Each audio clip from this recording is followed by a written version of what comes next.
Hello, this is the Negro Exciting News Fun Show, and I'm your host, DJS. Yeah, so we're going to talk about today, we're going to talk about Robert Mugabe. Yeah, so Robert Mugabe dies today, September 2019. So, Robert Mugabe first came to prominence in the West, in the media, I would say in 1978. Yeah.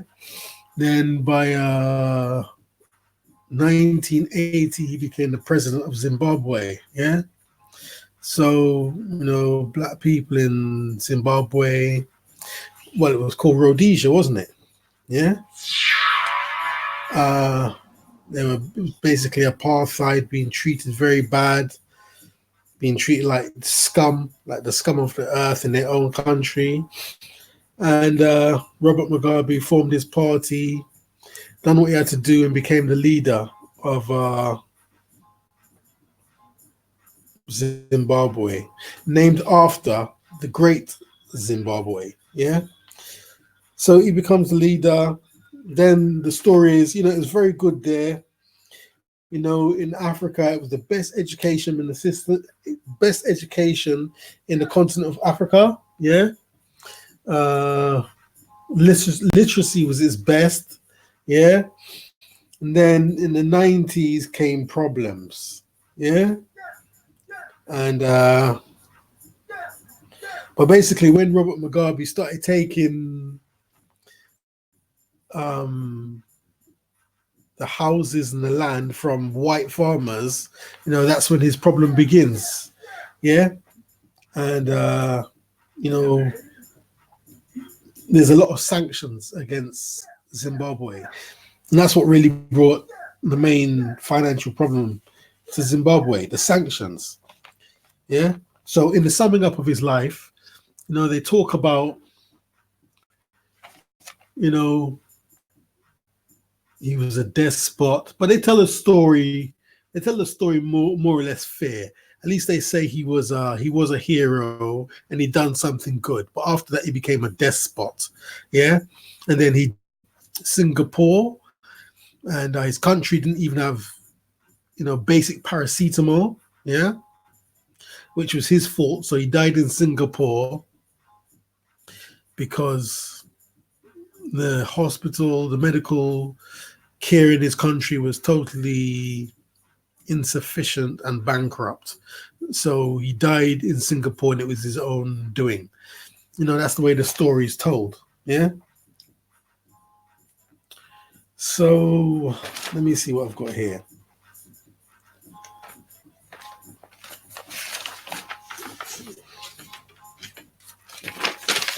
Okay.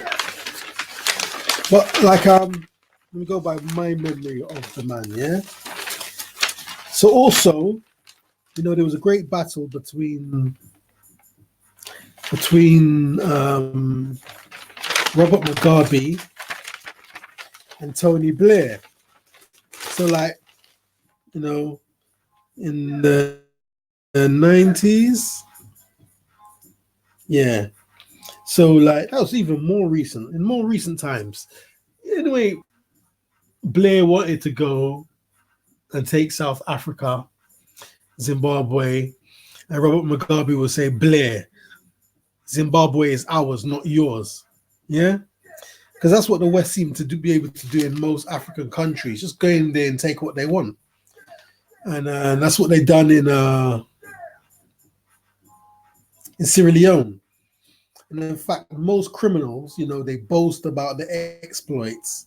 So there was a documentary, yeah, about how, they took Sierra Leone, yeah, and there's some general, he was in an aeroplane, he flew over Sierra Leone, and he scoped the land site, and he said, well, there's no opposition here, radioed back to GHQ, Tony Blair, say, yeah, we can take this. So basically, they landed the plane. They knew there was no opposition, took over Sierra Leone, and basically they created this thing called blood diamonds, yeah? Which basically cut a long story short, means like Europeans, white people, white men, white people, whatever you want to call it, can make money from diamonds from Sierra Leone, but black people could not make money from diamonds from their own country. Yeah. So, that was part of the argument. That's what Robert Mugabe would say. Blair, Zimbabwe is ours, not yours. You're not guessing it. It's not yours, Blair. It was just called him Blair, not Tony Blair or Prime Minister Blair. Blair. It's ours, not yours. Yeah. And he was right. He saw Blair through. He saw Blair out. Blair left Prime Ministership of the United Kingdom, and Robert Mugabe was still there, not giving in, not being a sellout, and letting them just come in and take what they want. Yeah. But now there'll be a scramble for Zimbabwe. I mean, Robert Mugabe left there in 2017. Yeah.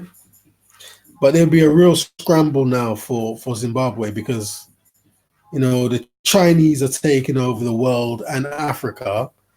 So I guess the European powers, they're going to want to get their hands on Zimbabwe before China does. Yeah. And there was already talk today on Sky News about the economy and they're in this amount of debt. Yeah.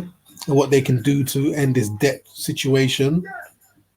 So basically, a lot of foreign investors will go there if they have the chance and just, take over. And, in 5 years, you'll see the difference. That's what I believe. In 5 years, if they can get in there, the whole marketing of Zimbabwe will be different. They've been marketing a place where you can do business.